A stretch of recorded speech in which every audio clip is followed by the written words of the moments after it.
But if salt has lost its taste, how can its saltiness be restored? It is no longer good for anything, but is thrown out and trampled underfoot. You are the light of the world. A city built on a hill cannot be hid. No one, after lighting a lamp, puts it under a bushel basket, but on a lampstand, and gives light to all in the house. In the same way, let your light shine before others, so that they may see your good works and give glory to your Father in heaven. Do not think that I have come to abolish the law or the prophets. I have come not to abolish, but to fulfill. For truly I tell you, until heaven and earth pass away, not one letter, not one stroke of a letter will pass from the law until all is accomplished. Therefore, whoever breaks one of the least of these commandments and teaches others to do the same will be called least in the kingdom of heaven. But whoever does them and teaches them will be called great in the kingdom of heaven. For I tell you, unless your righteousness exceeds that of the scribes and the Pharisees, you will never enter the kingdom of heaven. The gospel of the Lord. Praise to you, O Christ. Please be seated.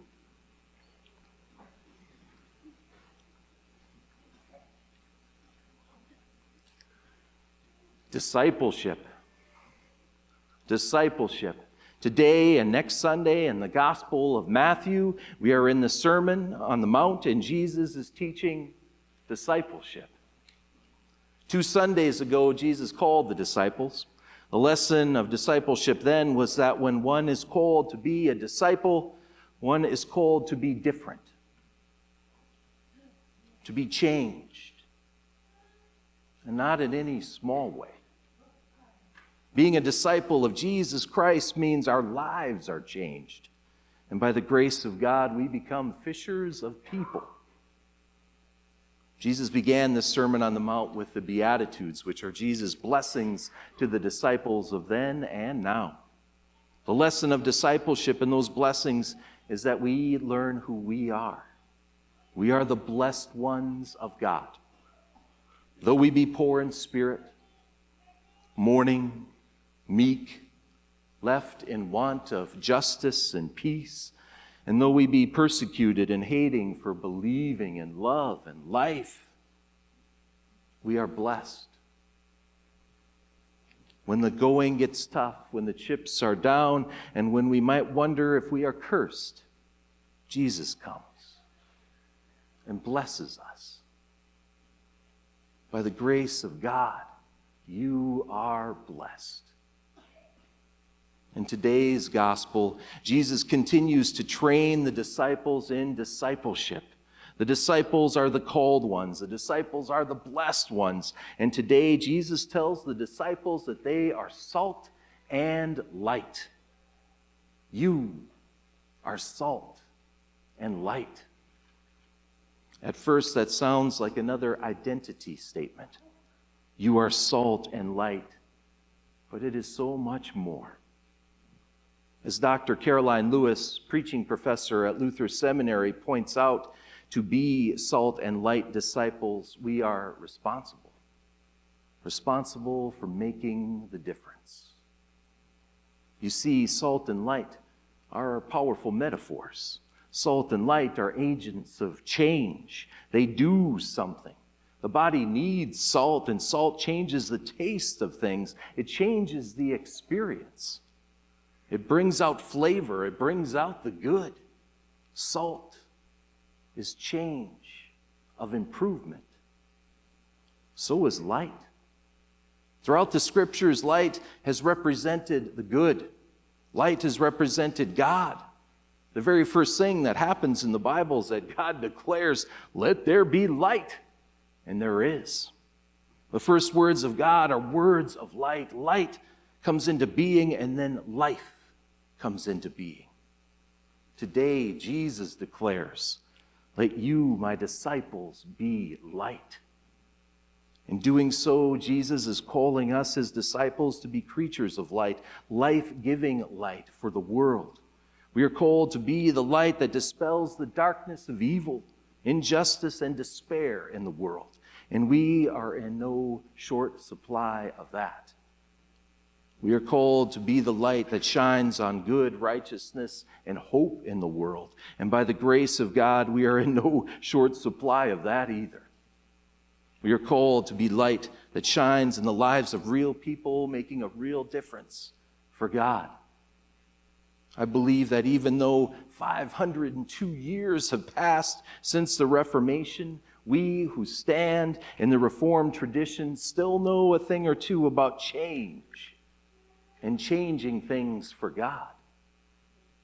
After all, we have been given by God in Jesus Christ forgiveness and life forever, to make a difference, to be responsible, to be salt and light.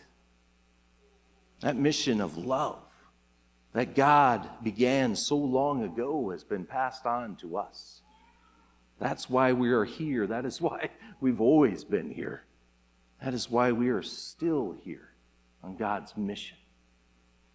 In this post-Christian, post-church era of history, the one defining characteristic of thriving congregations who are on God's mission of love is that they embody and live out a healthy, robust, outward focus. In other words, thriving congregations are those who are being salt and light in the world. They are responding as disciples to the grace they have been given and living and giving that grace in service to others and sharing God's love. When it comes to living and giving grace in service to others, I have to say that I think Emmanuel Lutheran Church is pretty salty. There are always outreach programs and activities going on here. Hypothermia Prevention Week, Facets meal preparations and deliveries, the Lamb Center, Habitat for Humanity, Village of Hope in Haiti, the Committee for Helping Others, Lutheran Social Services, and many more.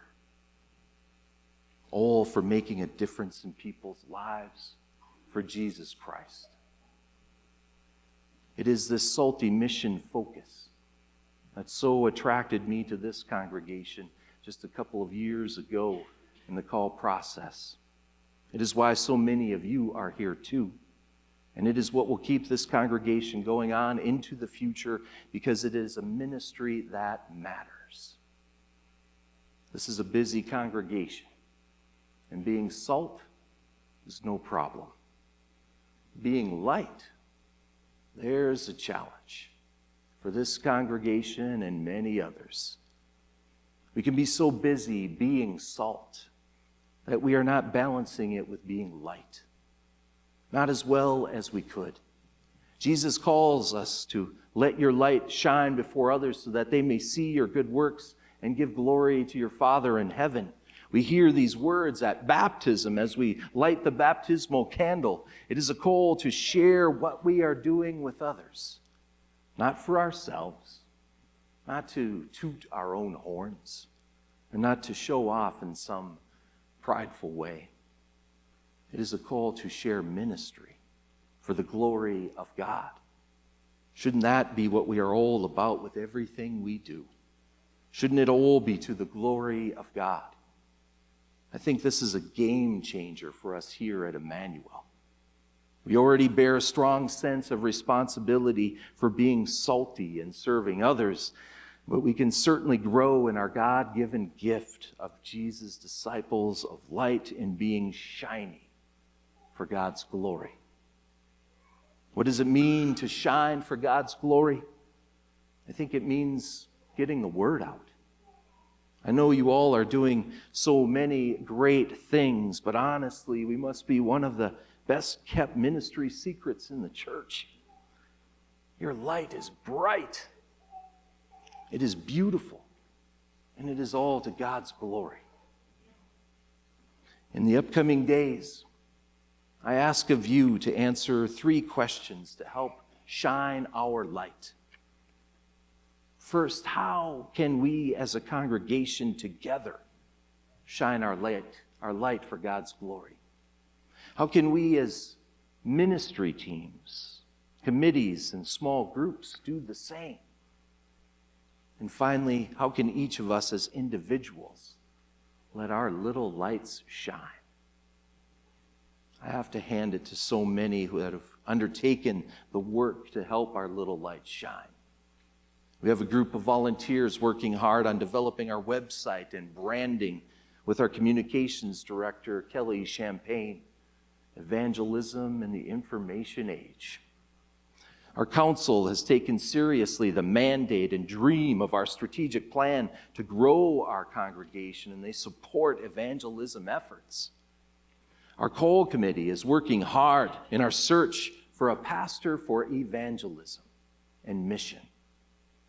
Our evangelism chair, Dave Naddison, has been working hard, interviewing members and working with our property people, making things happen to be more noticeable and a more welcoming presence here in this community.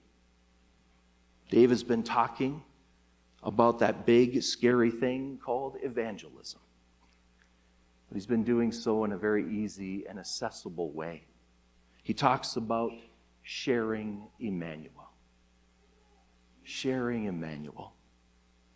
If there's one concrete thing that I would ask of each of you this morning, it's to find Dave, thank him for his work, and ask him how you can help share Emmanuel. There is so much more that we could do in letting our lights shine.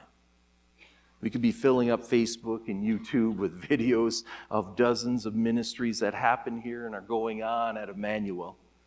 What is going on here has meaning, and it is community. And those are things, meaning and community, that all of humanity yearns for. And we've got it. By God's grace, we've got it. We are the called ones. We are the blessed ones. We are the salt and light. We are the disciples of Jesus Christ, serving and called to share that ministry to the glory of God. Thanks be to God. Amen.